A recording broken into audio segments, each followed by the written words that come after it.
আসসালামু আলাইকুম। Hello everyone, welcome back to my channel. সুপ্রিয় দর্শক, সবাইকে স্বাগতম জানিয়ে আজকে আরেকটি মজার রেসিপি নিয়ে চলে আসলাম। আজকের রেসিপিটি হলো রাজহাঁস। রাজহাঁস একদম অতুলনীয় স্বাদে এবং খুব সহজে রেসিপিটি তৈরি করে দেখাবো। নতুন রাঁধুনিরা যারা আছেন তারা এই রেসিপি একবার দেখলেই তৈরি করে নিতে পারবেন। চলুন রেসিপিটি দেখা যাক। নিয়ে নিচ্ছি রাজহাঁস।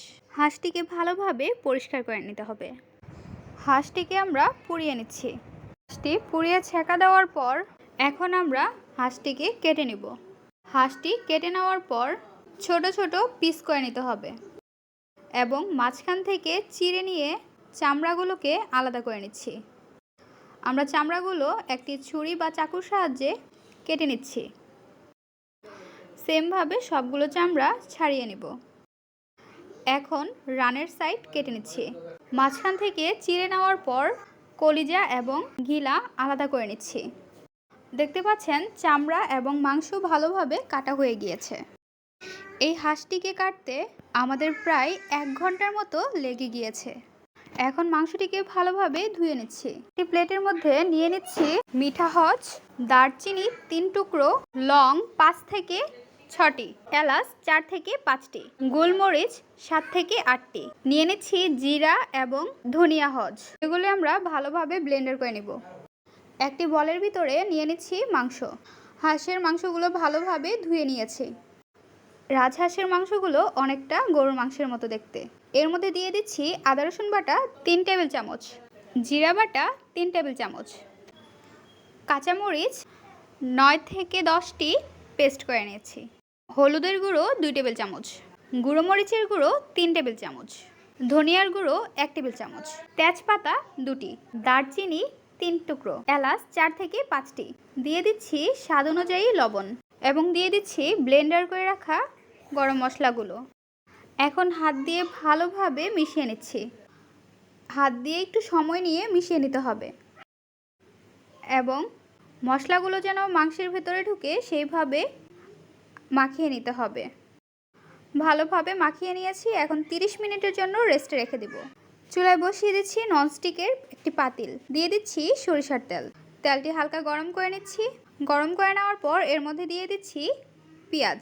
এখানে আমরা 6টি পেঁয়াজ গ্রেট করে নিয়েছি। পেঁয়াজগুলো নাড়াচাড়া করে নিচ্ছি। এখন এর মধ্যে দিয়ে দিচ্ছি ম্যারিনেট করে রাখা মাংস। মাংসটি দেওয়ার পর ভালোভাবে নেড়েচেড়ে নিতে হবে এবং এর মধ্যে হালকা একটু পানি দিয়ে মাংসটি নাড়াচাড়া করে নিচ্ছি। হাঁসের মাংসটি উল্টিয়ে পাল্টিয়ে নেড়েচেড়ে ঢেকে রেখে দেব। চলে আসলাম 6 মিনিট পর। ঢাকনাটি উঠিয়ে নিচ্ছি। এখন আমরা এর মধ্যে দিয়ে দিব 2টি টমেটো। টমেটোগুলো আমরা কুচি করে দেব না, মাঝখান থেকে হালকা করে কেটে নেব এবং কেটে নেওয়ার পর ঢেকে রেখে দেব। চলে আসলাম 5 মিনিট পর। ঢাকনাটি উঠিয়ে নিচ্ছি। ঢাকনাটি উঠিয়ে নেওয়ার পর একটি চিমটির সাহায্যে টমেটোর খোসাগুলো উঠিয়ে নিচ্ছি।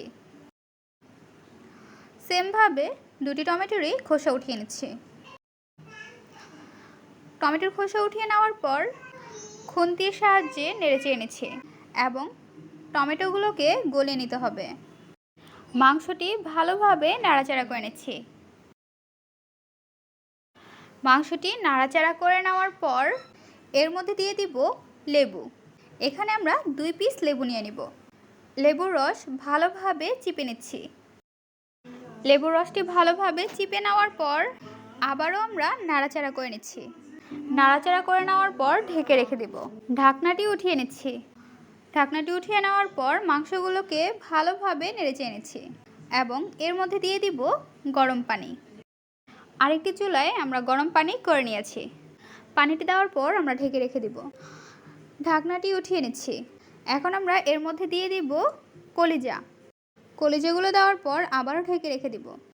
ঢাকনাটি উঠিয়ে এর মধ্যে দিয়ে দিব গরম মশলার গুঁড়ো এবং ভাজা জিরের গুঁড়ো 1 টেবিল চামচ ছিটিয়ে দিয়েছি এবং আবারও ভালোভাবে নেড়েচেড়ে নিচ্ছি। মাংসটি প্রায় তৈরি হয়ে গিয়েছে। আমরা চুলাটি অফ করে দিব। তৈরি হয়ে গেল অতুলনীয় স্বাদে রাজহাঁস রান্না। রাজহাঁসের মাংস খেতে খুবই অসাধারণ এবং এইভাবে রান্না করলে 1 নিমিষেই এক প্লেট ভাত শেষ করে নেওয়া যায়। আমাদের এই রাজহাঁসের রেসিপিটি আপনাদের কাছে কেমন লেগেছে তা অবশ্যই জানিয়ে দিবেন কমেন্টের মাধ্যমে। ভিডিওটি যদি ভালো লাগে অবশ্যই একটি লাইক করে দিবেন এবং সাবস্ক্রাইব করে আমাদের পাশেই থাকবেন। আজকের পর্বে আমরা এখানেই বিদায় নিচ্ছি গাইস। আসসালামু আলাইকুম, ভালো থাকবেন সবাই, আল্লাহ হাফেজ।